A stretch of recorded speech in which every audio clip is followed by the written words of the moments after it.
she set up a framework at the company I'm with now. And, when she left, we were just ramping up. We weren't really we didn't have a full team. But since you left, your legacy has grown. Like, we're now across all 5 institutions. So we started with one institution and we integrated our CRO program, our optimization program, with our design agency. And we've now rolled across the entire company. So all 5 institutions now we're fully equipped with CRO teams. We're fully staffed.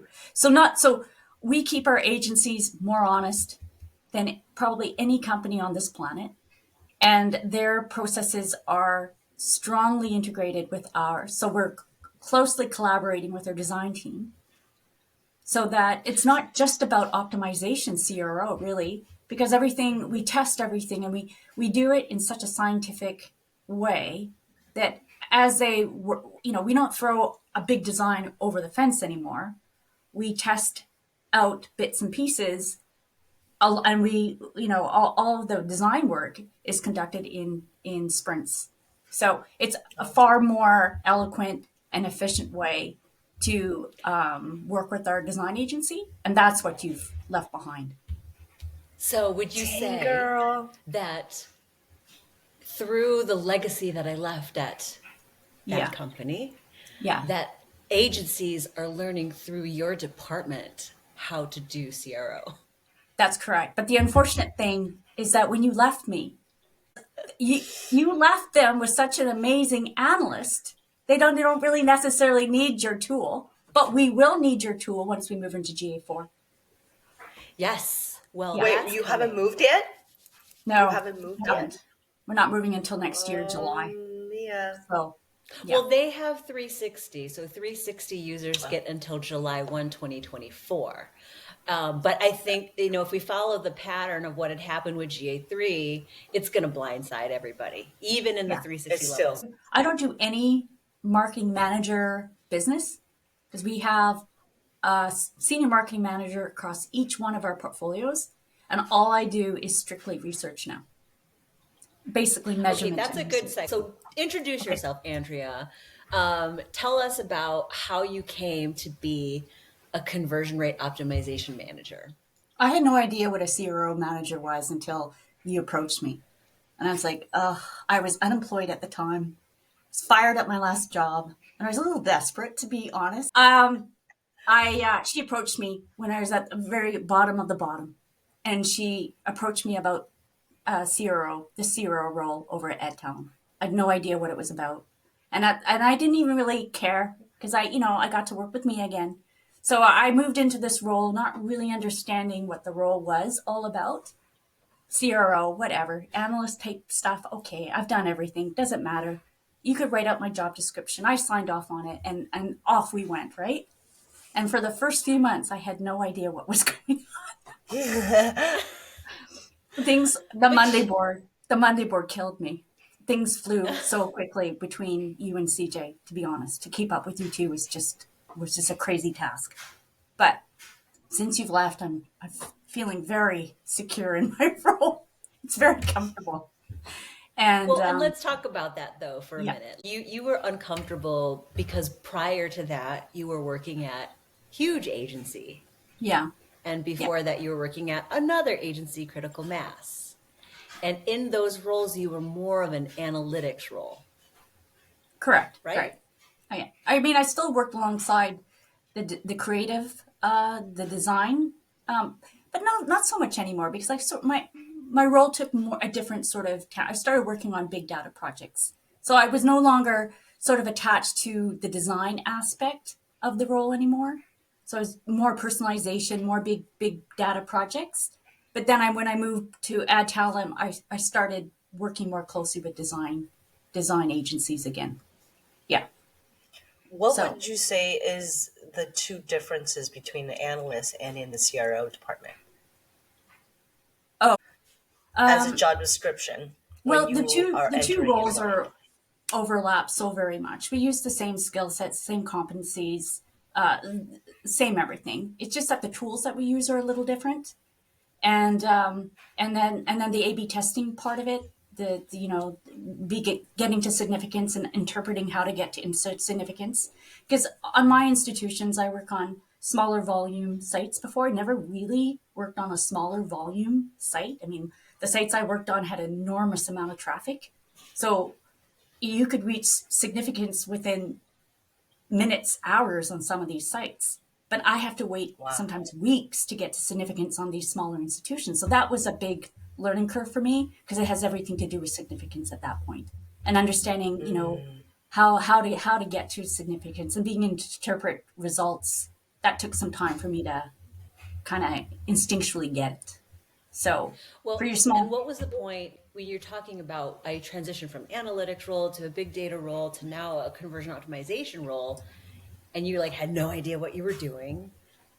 What was the turning point? Do you remember when it finally clicked? I think just working with all of the pieces that we set up, but instinctually things came together much easier, understanding that, I have to roll out across multiple pages in order for me to get significance on a specific institution, and how to get, we have such a big queue of work that's being queued up. It's how to roll out all of the initiatives that have been asked by the business for us in the most efficient way. I didn't really get that. I didn't have to think at that level, but now I have to think at that level across in unison with the marketing managers. So talk a little bit more about how you said, I work with creative more now. What does that relationship look like on a day-to-day basis? What does a typical cycle of testing look like? Well, it's very structured, as you know. So even before we start working, we work with our agency up front to determine what their work looks like for the next 6 months, next year. And we have all of that more or less outlined. And then they come to the table with some ideas. We work together as a team to determine how to go about organizing that workload across the next 3-6 months, across the next year, before they sign off on that. And then all that work gets whittled down into a sprint planning.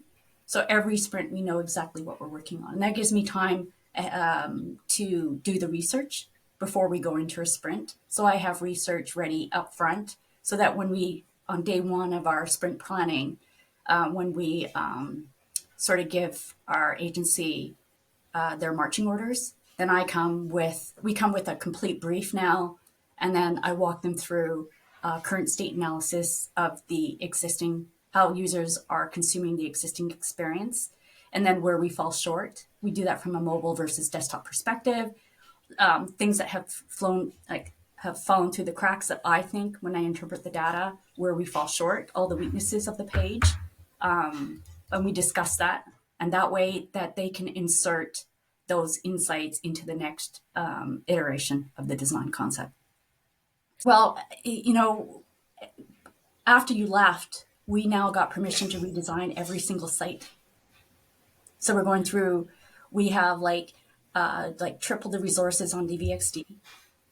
So we have. Can we call that era post MIA?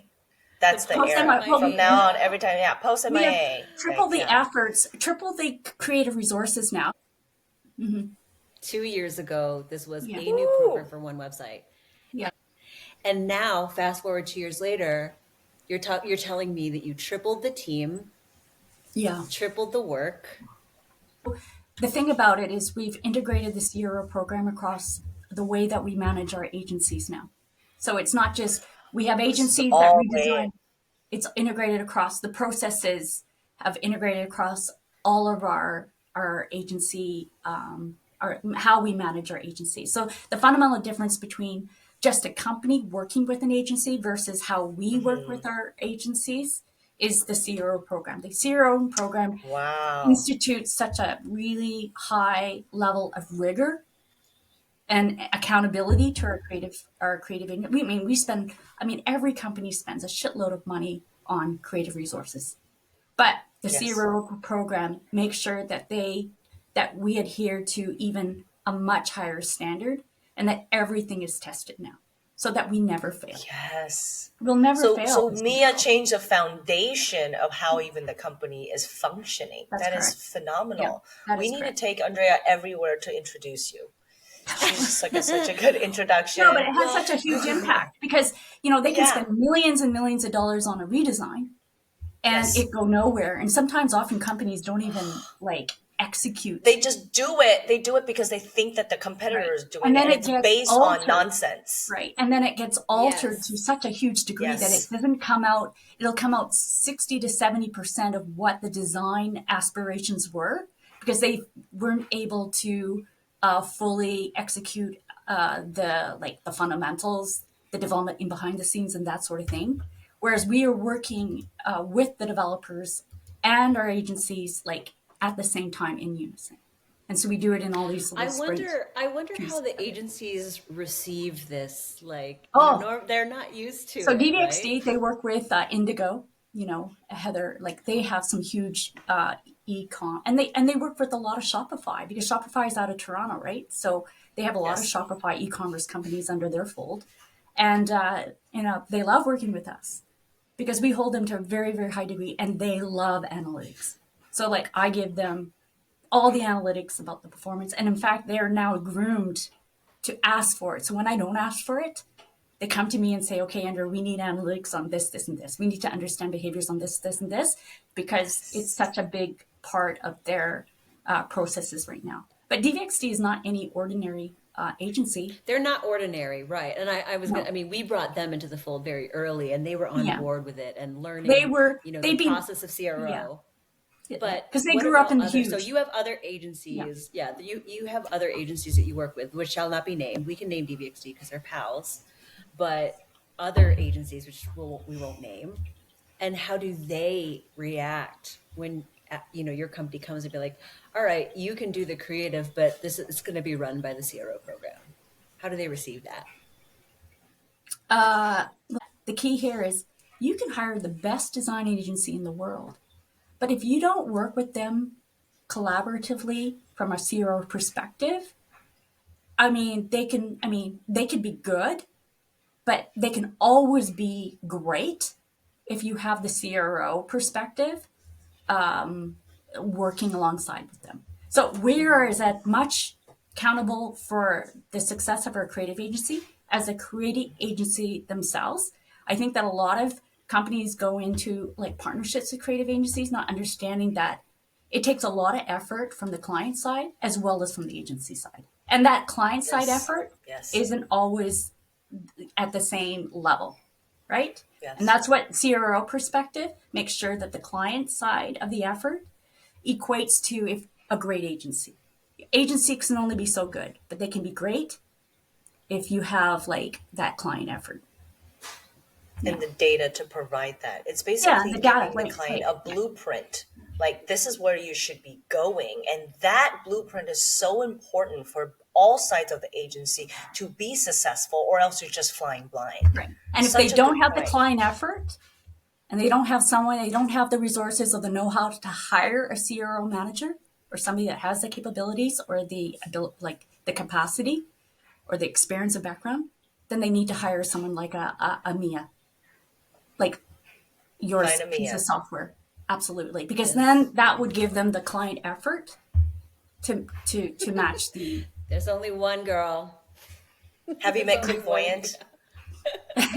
Well, so this is the thing that I'm not sure because you're in a spoiled situation. You went from one website, one small team to scaling to all the websites because the company shifted their perspective of how important it was. It went from, go try that little thing you want to try to, oh, this is a part of our DNA now. But from the business perspective, why did it become a part of the company's DNA? What do you think the decision points were? Okay, when you said we grew our CRO team, not necessarily that we added any additional resources that they might not have already hired for. All they did was we hired a marketing manager that had a CRO background and experience. Yeah, right. So that when they came to the table, they could work with their agency resources with the framework that Mia left behind and the structure of our CRO program. So being able to execute against the mandate that we would have already had, but with a CRO perspective. We just hired marketing managers that had a CRO background. And if we couldn't find a marketing manager, then we just hired a CRO analyst and we made them into a marketing manager. Wow. And we did that for a couple of our institutional marketing managers. Wow. So you also opened up new jobs, Mia? So I talk about this in the class. So the GA4 class, we talk about there's a moment in one of the days where I say, okay, I need you to think about this and find yourself in one of these 3 categories, because this will tell you what level of services and support you're going to get from your company. And it is 3 categories of data drivenness. The first is data driving, where you are just asked to get the data to prove somebody else's career objective. Yeah. That's like step 1. Step 2 is I'm kind of data curious. Like what we have is not good enough, but I don't know what good looks like yet. So I'm just trying a bunch of stuff. And then the gold standard is what I consider to be really data driven, which is hiring and firing on your ability to experiment and accept, have an openness to not the people's ideas. And I think what you've gone through is that exact transition from a, well, this is how we've done things. And especially higher education, like look at all the websites out there. Higher education is very nascent in its conversion optimization practices. It's lead gen, just like any other. We've been tasked to take more risks, like testing more risks. Not to say we're rolling out 100%. We have to test an idea, right? I love it. I love risk taking. We've been tested. It gives us the opportunity to test before we commit and what the consequences might be because of those tests. So it allows us to experiment more so now than any period of time that came before us, because we have a senior leadership that comes from more of a like e-commerce background, not so much education. And they're like, and they want to take some more risks. They want to take some risks.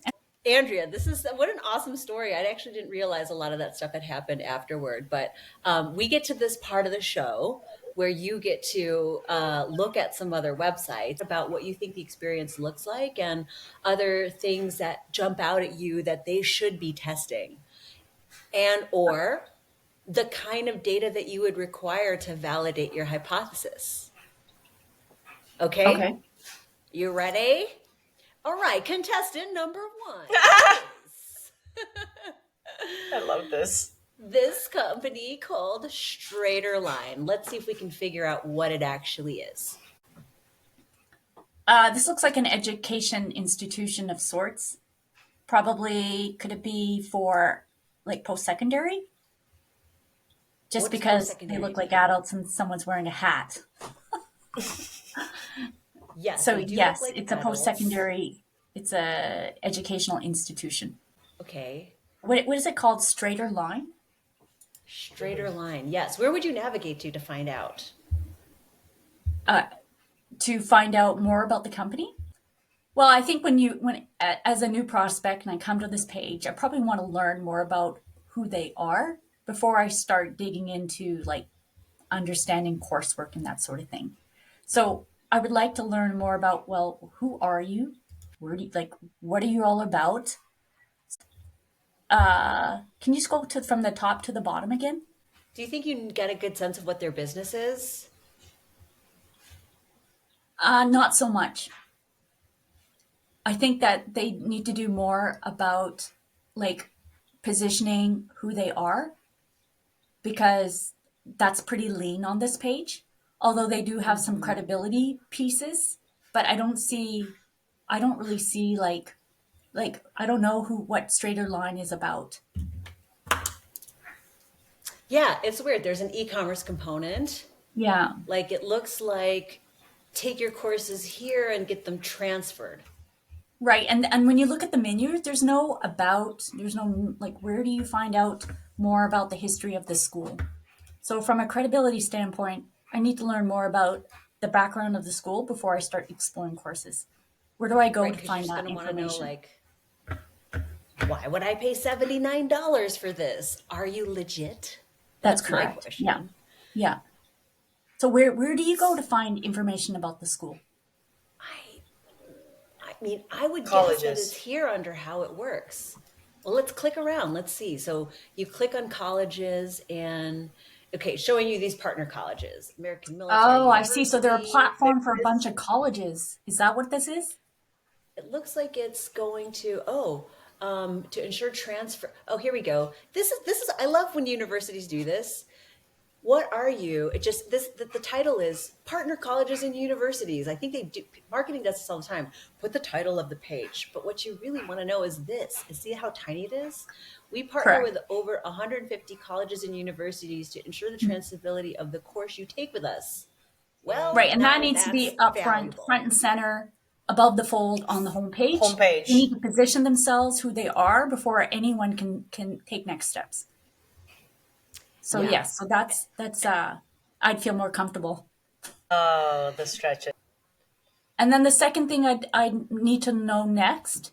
Okay, so I have an understanding that they are like a collection of institutions. But then I need to understand, is all of this framework online or is it in person? Because if I'm interested in doing like either a hybrid approach or in person, I need to know, like, from a geography perspective, which institutions are close to me. How do I find that piece out? Where do I go next? I need to know if it's only online, then that needs to be spelled up front. Because then I know, okay, well, that's not for me, I'm going to skip out. Or if it is for me, the online learning part, if it's 100% online, then okay, I can now like take the next step. Right. Yeah, it doesn't say anything here about it says at your pace on your schedule, but what does that mean? No. And let's say I'm a student or a prospect that wants to do a hybrid approach. Yeah, maybe I'd love to do like 70-30. I'd like to do 70% online and maybe 30% in person, depending on the courses, right? Because some courses for sure I want to take online, but then some courses I would really like to be able to go on campus. But I don't know, how does this work? Yeah, like I could never take a math class in a recording. Like I just saw that there was like college algebra #1. I could never take a math class just watching. I would just be asleep in the first 10 minutes. It says take your degree on your own time at your own pace. Well, what does that mean? Scroll down. It's a smaller font. Earn credits. But how? So actually, your original assessment was like, I think this is a collection of colleges. It's actually courses that you can transfer to the college that you want. So you take it on this platform?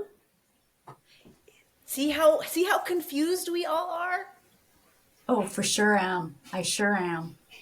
It could be so much clearer. And I bet, especially like these like for-profit schools, they typically like, spending a lot of money in media dollars, but they're not thinking about the actual user. Wait, scroll down, Mia.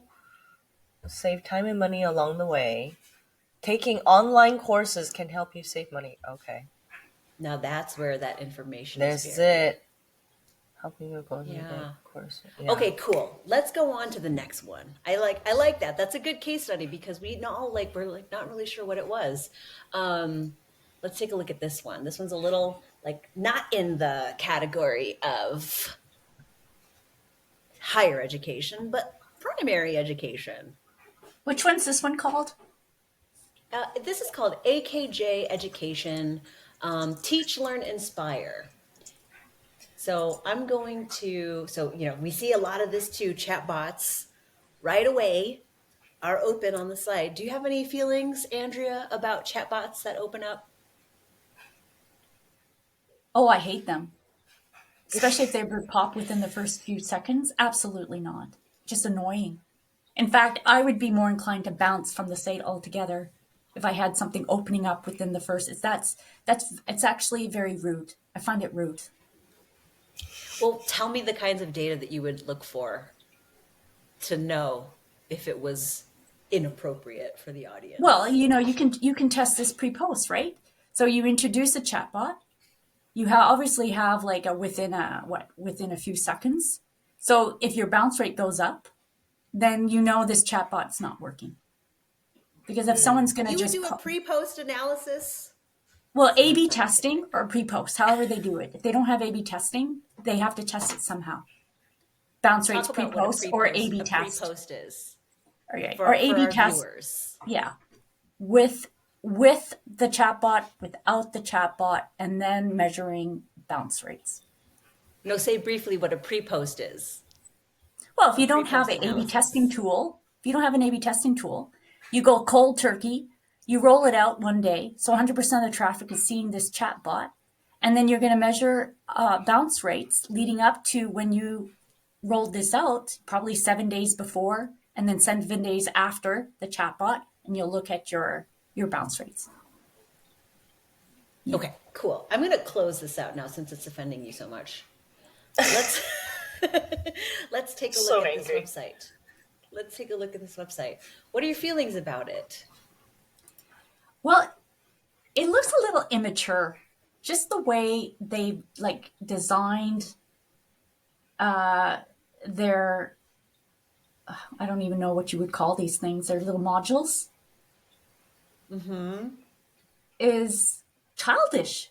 Unless this is for preschool, elementary. It appears to be, and I wonder too if that's a strategy. Think about that. If you're an elementary school teacher, your day is like construction paper and stickers and stuff like that. Primary colors all over the place. I see. I don't think it's a strategy, but I'm willing to give them a benefit of the doubt. You have the ruled paper here on the back end. The white space is killing me. I just think there's a lot going on here. All the colors they use, all the different animations. There's so much going on in all of the all of the different my eyes building blocks. Everywhere. It's a little overwhelming for me, to be honest. I just think the homepage is busy, and maybe from a child's perspective, they have the ability to consume this, but I certainly don't. I don't think it's for children. Yeah, I think it's for the parents. Oh, it is for parents. Teachers. I think it appears to be for teachers. Yeah, reading instruction was my cue for that. At home learning. For parents. But, we had a conversation with another CRO manager last week who said that he actually looks at conversion optimization in terms of brain vision, functional vision. So in the world of functional vision, your brain is taking all these shortcuts because you don't see with your eyes, you see with your brain. And I think he said that he had a brain injury that would sometimes make him throw up if he saw something, some websites that was really messing with functional vision. And I think this might be one of them. Well, yes, because then you also have the moving carousel. It's just a lot going on above the fold. So what would you want to know, Andrea, about this website to be able to make some decisions on how this performs? What kind of data would you look at? Well, it's always helpful on the homepage if you have an understanding of the positioning of the company, because right now they're meeting your call to act. So I guess if you're a teacher and you're coming in here and this is a platform that is set up for, I get it, right? Because that homepage is not so much for prospects. It's for a teacher to come and, right? So maybe that's the function of this site. Yeah. But from a prospect perspective, it's a little overwhelming. Yeah, I mean, if you're thinking about it in terms of your competitors, who competitors would be, where else would teachers go? Amazon might be easier, to navigate. Might not have all these things, but maybe there are other competitors. But that's, I think if they are in a competitive situation, it might take another look at how everything. I see. So a teacher would go here to buy additional resources, correct? I think so. Maybe. maybe we're all just judging, based on our browser behavior and our, what we in see. our daily lives. Yeah. But you know what? When you go into the shopping experience, it's actually pretty good. The shopping experience is actually pretty. I like it. Tell me I do like how the page is laid out. So it's just the home page is just kind of crazy, but then when you actually go into the shopping experience, it's actually quite a nice shopping experience. Say more about that. Well, at first glance here, they do need to like it bothers me that the add to cart is not all at the same level. Aligned. Yes. That's a little annoying. That is a design that could be easily adjusted to have those add to cart, because it bothers me they're all over the place. Mm-hmm. Agreed. Yeah. Or I wonder, I see. I was like, what is this? It's a checkbox? But now I can see that it is a quantity box. Do you see that? They should have a up and down arrow. Right. And when you click it, it says you have to put in a so quantity. Quite honestly, if I was doing this, I probably would remove I would just remove that box. That's an extra step that users don't need to do. It should just be add to cart. And then when they add to cart, then you can show the quantity and then they can adjust it from there. Yeah. That's interesting. I mean, yeah, I think it's, I don't know, I'm ambivalent, but I think that's an interesting point, because then you would get them to add to cart, less decisions, then decide when you're in the cart. Well, they don't even know that they have to put the volume in. It's just annoying. You add to cart and then that little error message comes up. Then they have to, it's an extra step that doesn't. They're not on typical Shopify or WooCommerce. No, they're not. They're on these other, they're on these other systems. And so any homegrown systems usually don't have the best practices that are from templates that you can easily get in a template.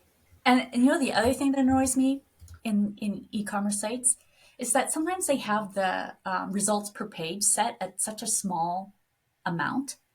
And so I'm one to just zoom through. I wish the defaulted amount was at a lot more results per page, even if I'm scrolling a longer page, so that when I hit the next page, so that when the page loads, so it takes a fraction of a second to load 50 more results.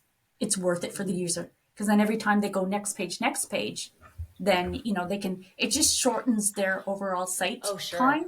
Yeah. Right? A lot of retailers don't take that into consideration. I mean, my time is worth money, right? I want to get my job done as quickly as possible, and I want to sort through a lot of results at first glance and not having to go next, and know that it's up on 12.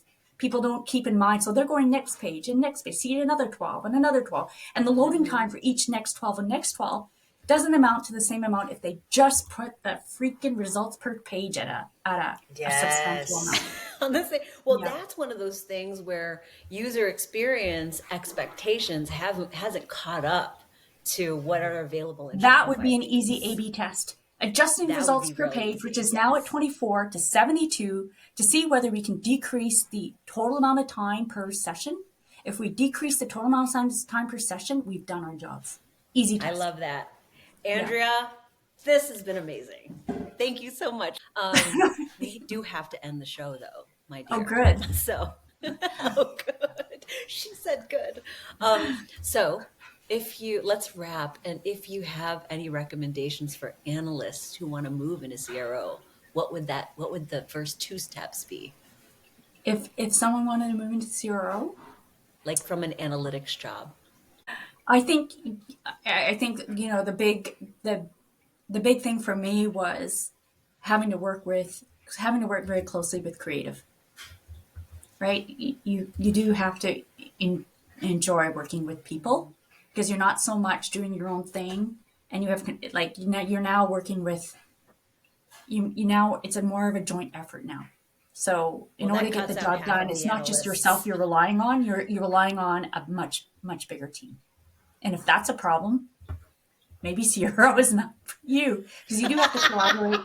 You have to collaborate with a lot more people, stakeholders. You obviously have worked with a lot of analysts. Let me just stay here and keyboard kitty. Yeah. Thank you, Andrea. You're welcome. Cheers, and it was very nice meeting you, Carol. Yes, you guys thank you are for two the great peas insights. in a pod.